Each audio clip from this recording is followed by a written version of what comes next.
UPS. Why? Because I was laid off. I joined UPS in 2021 as a package car driver. In 2024, I got called to go to the truck driving division of UPS.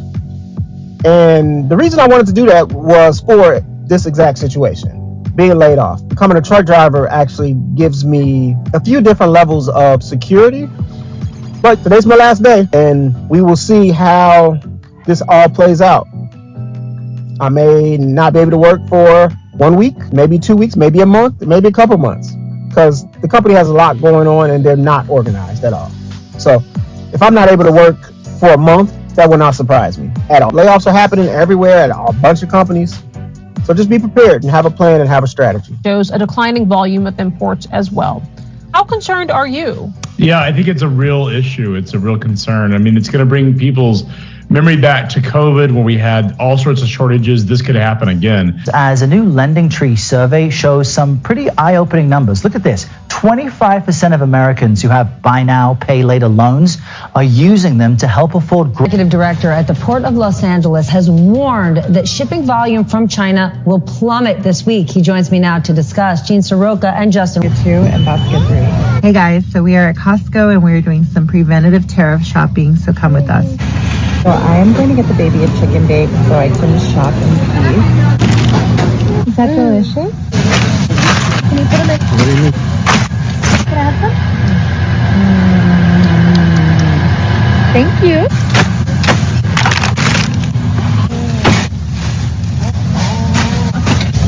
Some milk, eggs, and half and half. Choosing for paper plates.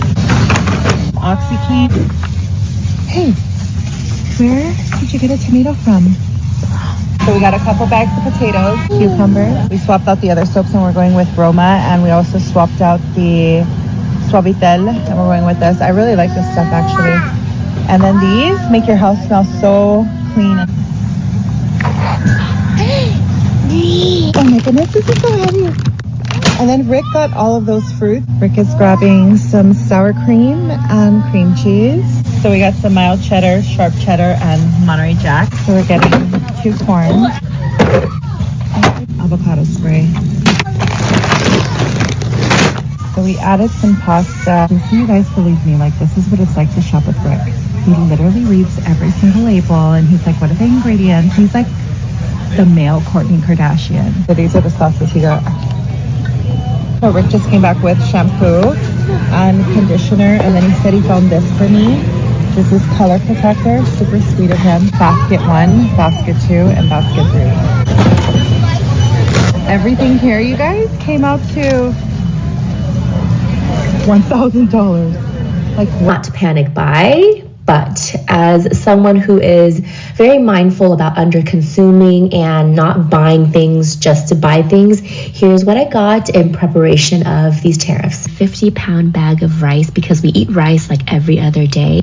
1 pack of backup toilet paper, 1 pack of paper towels, and a pack of water jugs. If we are absolutely desperate, my kids can survive off of this and that alone, so they are good. Some coffee, and this is my holy grail of cooking Vietnamese food, and I got 2 of these because this specific brand was completely sold out for most of COVID. A pack of Spam and 2 packets of Lepson. There are a lot of prepper and shopping lists floating around right now, but do not just buy every single thing that's on the list just because so-and-so said so. Use those lists as a reference as you make your own list. Every single list I saw included beans. My family and I, we don't eat beans. I've never cooked with it. It's just not in our diet, and I don't see us all of a sudden eating beans out of nowhere. The same goes for flour and yeast. I'm not a baker. I'm not going to sit there and bake homemade bread out of nowhere. If it comes down to that, we will just skip bread. So be realistic, be honest and truthful with yourself, and only spend your hard-earned dollars on things you and your family will actually eat, because they are things that you're eating right now. I done started couponing and now I can't stop. Went for the first time Saturday to catch them Saturday deals. Went yesterday because it was a new week, new deal. 37 years until I retire. I could do this. I don't have a savings account. There's hardly anything in my 401k. I'm not retiring. There was no Affirm during the last recession. You're going to end up financing a pizza. Imagine defaulting on your house because you financed a pizza. But you're going to have to because we're so cooked. And people are going to be financing glizzies. There's going to be a glizzy bail. Outside of the United States, then you know that the American dream isn't what we thought it was. There is a heaviness that I experience immediately when I return back to this country after traveling. After witnessing in other countries how they live with so little, but they're so happy, it gets harder and harder to come back and exist in this capitalist society, because once you've experienced that taste, it gets harder to put yourself back in this box that the United States has created for us. Call me crazy, but I choose to believe that we were created for more than giving our lives to capitalism, and I believe that we are creative beings and we were meant to create and connect and have community and experience freedom and peace. And there's a reason that we're all sick, unhappy, and stressed, and working ourselves into a hole. It's all creating this false sense of security, this, oh, I'm safe now, I have these things that I've acquired that are going to keep me safe. I feel secure now. The only certainty in this life is uncertainty. Man, honestly, fuck the American dream. The American dream ain't never did nothing for nobody but put them in some goddamn debt. You buy a house, you in debt. You buy a car, you in debt. You start a business, you in debt. You try to go to school, you in debt. You telling me there ain't shit we can do in this life to where a motherfucker ain't gotta be in debt? Like nothing? And it's like, I know God intended for us to do more than just clock in and die. Because at this fucking point, that's all we doing. We barely making enough to survive, and we clocking in and dying. That's all the. We don't know how people 18 to 30 right now are just going to work and acting like nothing's happening. This is going to be a deep dive into the modern American dream and what people need to realize if they are young in their career right now. And if you are just doom scrolling, go ahead and go to the next one. But if you are actually serious about taking career advice from someone who has left a $300K a year corporate job to run their own business in 2025, let's talk. I just want to give you a little bit of context as to where we are at and mapping this to past trends in the US. My mom's parents, my dad's parents, neither of them went to college. They grew up in a small town, a manufacturing town back when the United States was the manufacturing capital of the world. And what happened when I go to their towns now, which is a small town in Indiana and a small town in South Carolina, there's a graveyard of factories that are completely empty. They have been deteriorating for 20 to 30 years. Right now, if you are 18 to 35, we are just like our grandparents who are working at a factory. There's a clear path. Maybe you're in tech and there's a high-paying job. You can save money. You can live a good lifestyle. But you know what just happened? And this is the same shit as our grandparents experienced is, hey, they're working at the Ford factory and it's going great. But you know what? GM just announced they're moving their facilities to China. And that's okay. Hey, Cursor is replacing the need for engineers at tech companies. Some of the biggest investment banks in the world are forecasting a recession, but hey, it hasn't hit me yet. I'm making $150K. I'm just gonna save 10% more this month. The same exact shit is happening right now, guys. And if you are 18 to 35, you have two choices. You can hold on to your slightly above average, higher than normal paying job, and you can wait 3 to 5 years until you finally get cut, and then you've got to figure it out when you're even more entrenched in your lifestyle, or you can actually start building or changing careers right now. If you have the ability to go really deep on the technical side and you understand that world, maybe that's a path for you. But if not, and I'm dead serious, guys, you need to learn how to sell right now. I don't see a path in 2050 and beyond where almost any type of job is still in demand. Now, sure, there's going to be programmers, there's going to be analysts, there's going to be lots of different, traditionally high-paying roles, but with how much software is doing, there's going to be less of those jobs available because AI is going to be a co-pilot and making those jobs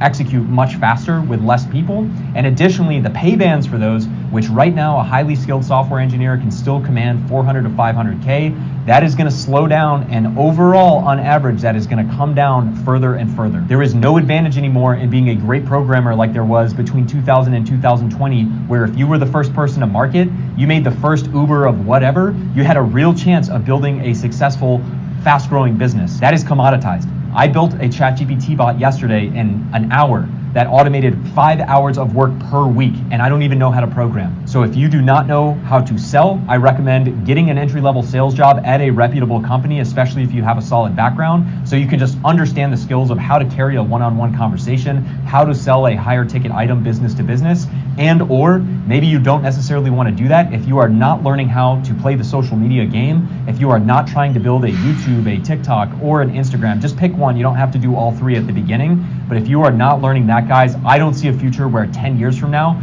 you're going to have a real chance to compete against AI and so many jobs. So with that being said, I'm giving honest career advice of someone who has left their 300K corporate job because I built an online business that is bigger than that salary.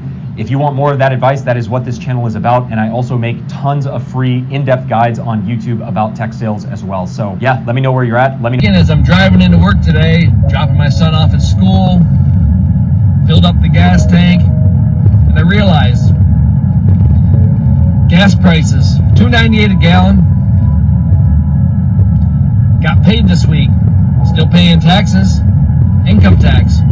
Oh, guess what? Still paying property tax. Guess what? We're still paying tax on overtime. So then I started wondering, is it just a different face with the same old frickin' story? It seems like no matter who's in charge, we get hyped up at the beginning before they get in that big change is coming. Big change is coming. Wow, we're going to all have all this money. No matter who goes in, it's the same shit.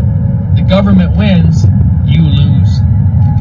And I realize I need new brakes and rotors on the back of my car. It's grinding when I stop. My dryer's broken. Somehow I gotta buy a new damn dryer. But how do we pay for it all? You want to know what? We can't. You want to know why? Because the government takes all of your money. What do they do with it?